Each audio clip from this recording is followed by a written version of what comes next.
नमस्कार मित्रों, मैं एसवी भारद्वाज आपका एक बार फिर से अभिवादन करता हूँ।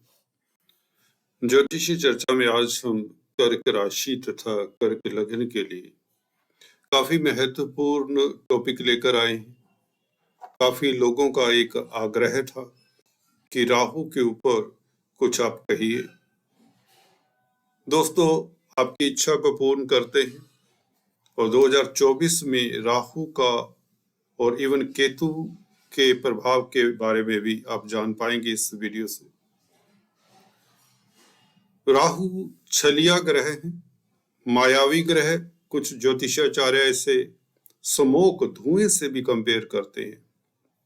उनका कहना है धुआं जिस भी कमरे में जाए, जिस भी एरिया में जाए, उसी का शेप ले लेता है।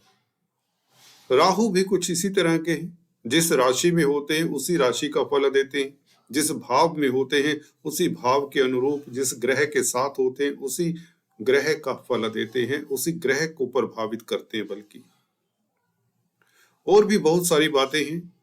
चर्चा को शुरुआत करते हैं। राहु दोस्तों 2023 में गुरु चंडाल दोष के कारण ग्रसित रहे 21 अप्रैल से लेकर 31 अक्टूबर तक। ग्रसित रहे नहीं, बल्कि कहना चाहूंगा ग्रसित किए इन्होंने गुरु को। आके भाग्य स्थान के मालिक को प्रभावित किया। भाग्य मंद रहा। 2023 काफी दिक्कत वाला रहा, दिक्कत भरा रहा।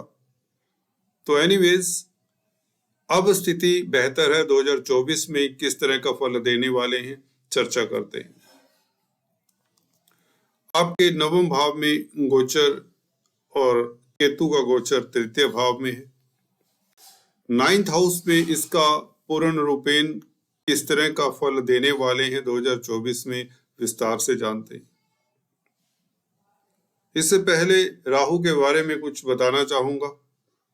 जो खासकर नए हैं, हमारे इस चैनल को फर्स्ट टाइम देख रहे हैं, उन्हें बता दें राहु किस तरह से काम करता है, किस तरह का ग्रह है।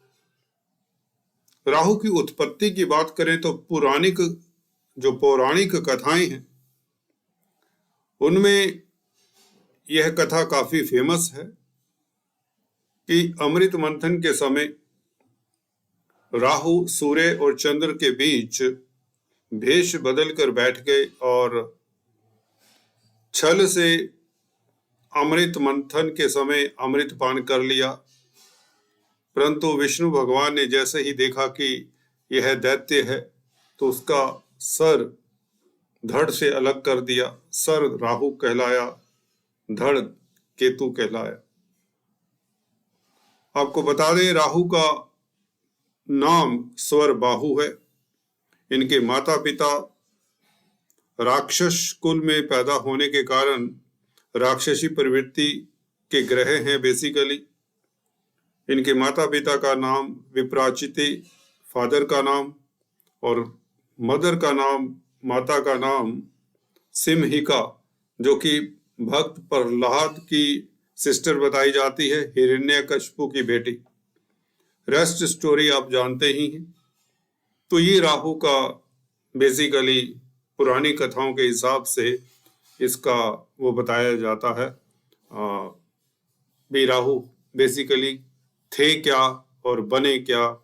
ये सर किस तरह से सर है, तो ये देखिए पूरे इसमें ब्रह्मांड समाया हुआ, मैं तो ये कहूंगा।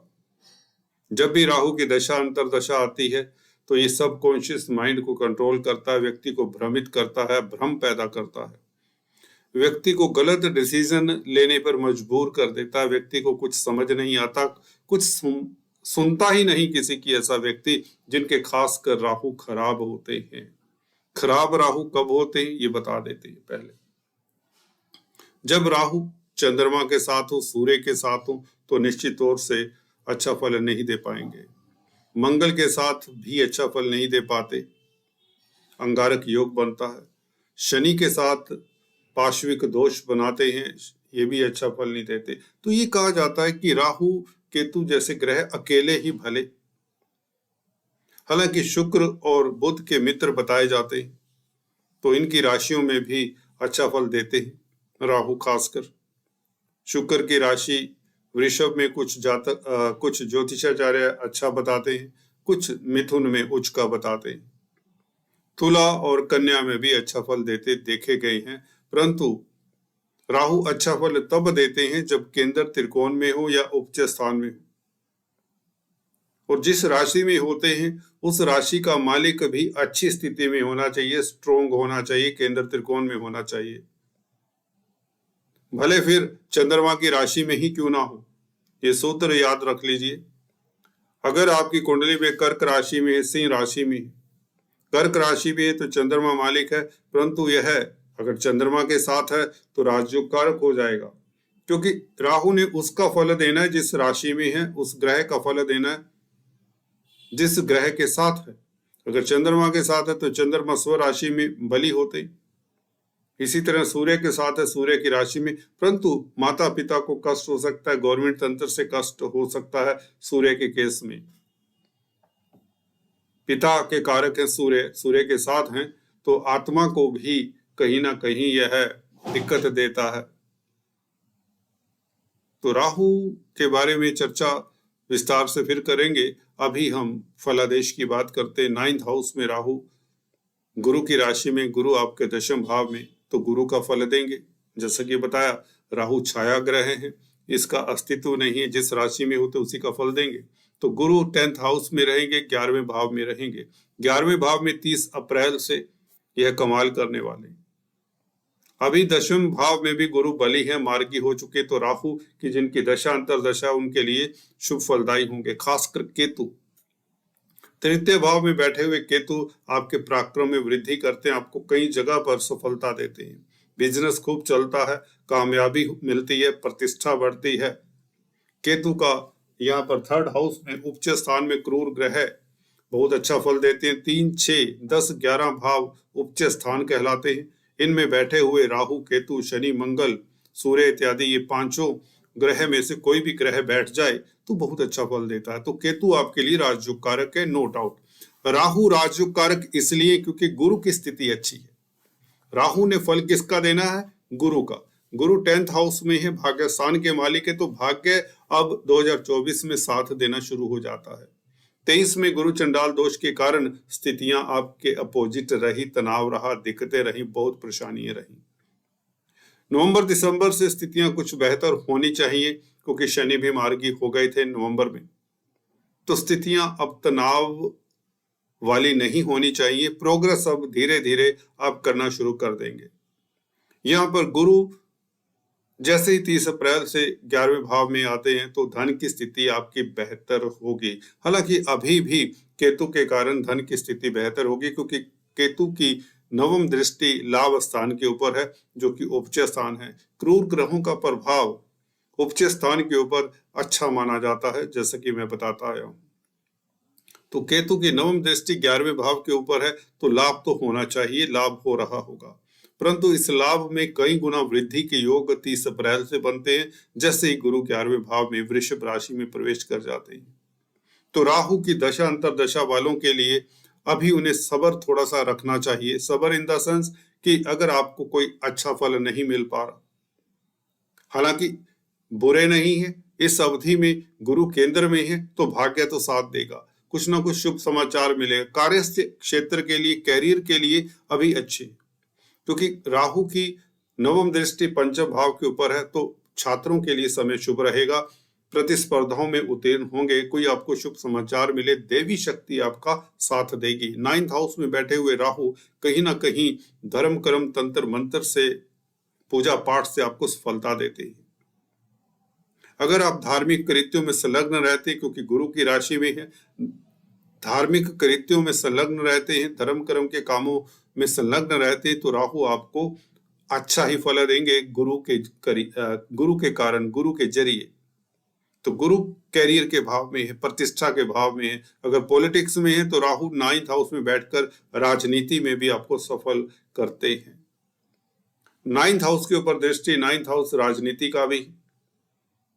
राहु जैसे प्लेनेट की दृष्टि हो 9th हाउस में तो आप अच्छे डिप्लोमेट साबित होते हैं, आप अपना काम निकालने में सक्षम रहेंगे, अपने जो भी अधूरे कार्य हैं इस अवधि में आप संपन्न कर पाएंगे, या यूं कहें भाग्य साथ देना शुरू हो जाएगा आपका 2024 में। और 2024 अप्रैल के पश्चात तो धन की बरसात वाली बात, कोई मनोकामना पूर्ण हो।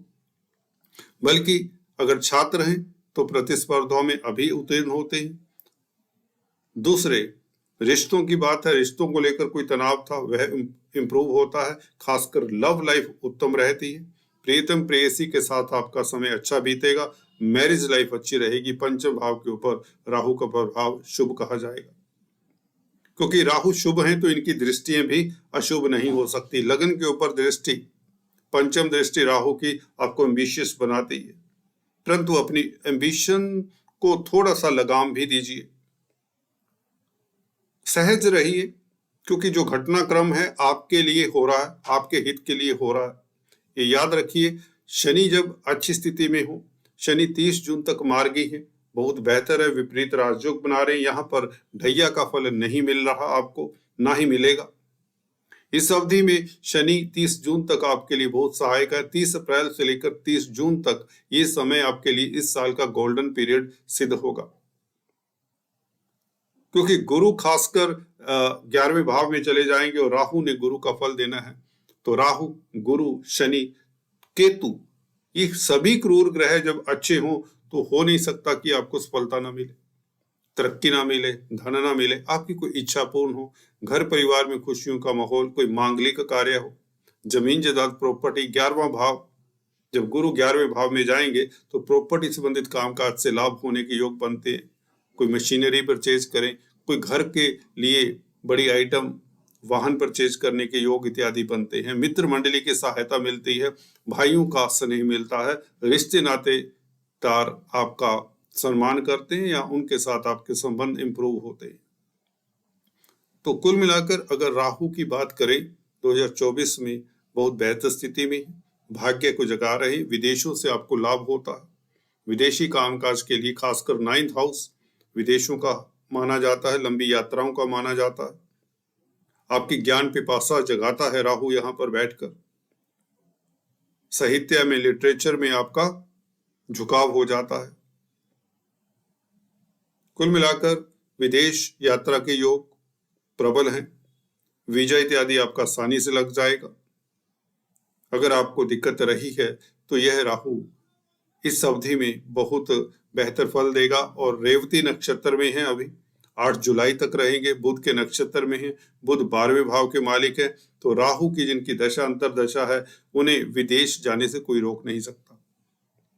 12वां भाव विदेश यात्रा का भी है। मेडिकल क्षेत्र में अगर कामकाज करते हैं तो सफलता मिलेगी, सोशल वर्कर हैं तो सफलता मिलेगी, धर्म के कामकाज में संलग्न है तो सफलता मिलेगी, असाइलम्स के लिए कामकाज करते हैं, अनाथालयों के लिए कामकाज करते हैं, किसी तरह का भी सोशल वर्क कर रहे हैं तो 9th हाउस का राहु आपको सफल करेगा। और 8 जुलाई तक यह पुरजोर योग बने हुए हैं। बुध के नक्षत्र रेवती में है, रेवती बुध का नक्षत्र बहुत बेहतर फल देने वाला है, आपके पराक्रम में वृद्धि करता है राहु। तृतीय भाव के भी क्योंकि बुध मालिक हैं और रेवती नक्षत्र में होने से आपके पराक्रम में वृद्धि होती है। वैसे भी केतु 3rd हाउस में बैठकर आपको पराक्रमी बनाता है। जिनकी केतु की महादशा अंतरदशा है उनके लिए भी कोई शुभ समाचार मिलने के योग बन चुके हैं। जी हाँ दोस्तों, 3rd हाउस कहीं ना कहीं समाचारों का भी है, कम्युनिकेशन का भी है। कोई ना कोई कम्युनिकेशन से आपको लाभ होगा, आपका कॉन्टैक्ट सर्कल आपके काम आएगा, आपका कॉन्टैक्ट सर्कल का विस्तार भी होगा। दोस्त मित्र मंडली, भाई बंधु आपके फ्लोरिश करेंगे, कामयाबी की बुलंदी आप छूने वाले हैं। सो दोस्तों आज इतना ही। Please do subscribe, like and share. Thanks for watching this video. God bless.